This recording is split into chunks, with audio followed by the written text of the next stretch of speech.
HP5, and I promise you, like, I ain't sponsored. This is my absolute favorite film. Ooh, in 35mm and 120 format. When it comes to just black and white, my go-to is absolutely Ilford, all day, every day, no questions asked. I just absolutely love this film. It makes me love shooting film, but that's the thing about film in general. There's just so many diverse options out there for you to shoot, whether that's Tri-X, whether that's Portra, any of the stuff out there. It's all just so good, so freaking perfect. And I just want to talk about why I love HP5. So let's get into it. So first and foremost, this may seem really stupid, but it's actually a very big thing, and the reason why I prefer this film over certain other black and white films, and obviously Tri-X is just like the competitor right there, but that's simply this film, it dries flat. It doesn't have that stupid curve on it like I get with Tri-X, and you know, I have to end up putting it under just the biggest set of books for like 3 days straight just to let it dry and flatten or whatever. Not dry, just flatten. And you know, that just bugs me because when I develop the film and everything and hang it to dry and cut it up, I'm ready to scan it. I want to scan it right then and there, but with Tri-X, it just feels like for me that's not an option in the 35mm format. It feels like that's not an option because it just has that little bend to it, and I have to wait for it to flatten out, which sucks, but it's all good. The film is still absolutely freaking amazing, and I think it has features that Ilford doesn't when it comes to just like the way the black and white film is interpreted and looks and everything, but HP5 does what I need it to do.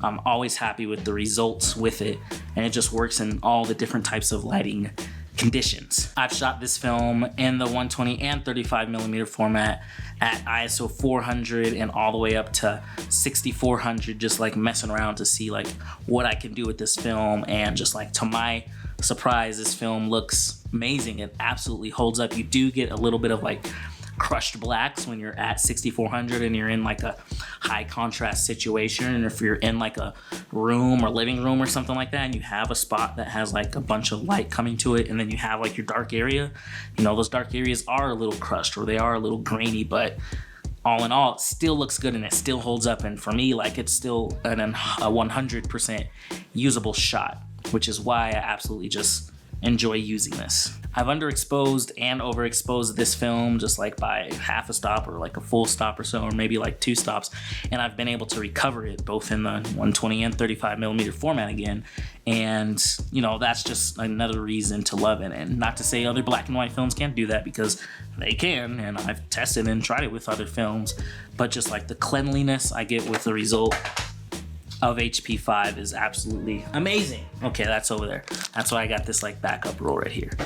Anywho, I'm also able to bulk roll it in the 35mm format, and it's actually pretty affordable for what you get, and it's basically like a 100-foot roll, and out of that I get, I don't remember exactly how much rolls I get because this is like my 4th roll, and I kind of just don't even think about it. I usually roll like a 24 roll up, a 15, a 10, or a 5 just for like a test roll or something like that, and my results are always consistent. That's what this is here. It's all bulk, and you know, you get your frame numbers and all that stuff, the nice little labels you need, and it works just perfectly. So I don't mean to sound like a fanboy or anything with like Ilford or anything like that, because I don't mean to sound like a fanboy when it comes to just like Ilford film, but it's just a super freaking good film. I'm not affiliated with them in any way. I wish I was. Good Lord, I wish I was.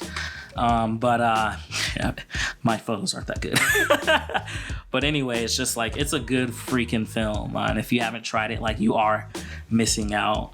Definitely try out this film. It's affordable in my opinion for what you get, and just like the quality of photos you get. My favorite exposure for this film is like ISO 800 and like 1600 is where I kind of like live at with this film, and it's just good. It just works. It works in every situation that I need it to for my workflow. So thanks for watching this video. I hope you enjoyed my geeking out. I just had to like get this out, just make something about the film I absolutely love to use. So if you enjoyed this video, I'd appreciate it if you give it a thumbs up. You can leave a comment below, because I definitely love chatting with you guys and hearing your guys' thoughts, and please consider subscribing because I definitely have more content coming. Thanks for watching.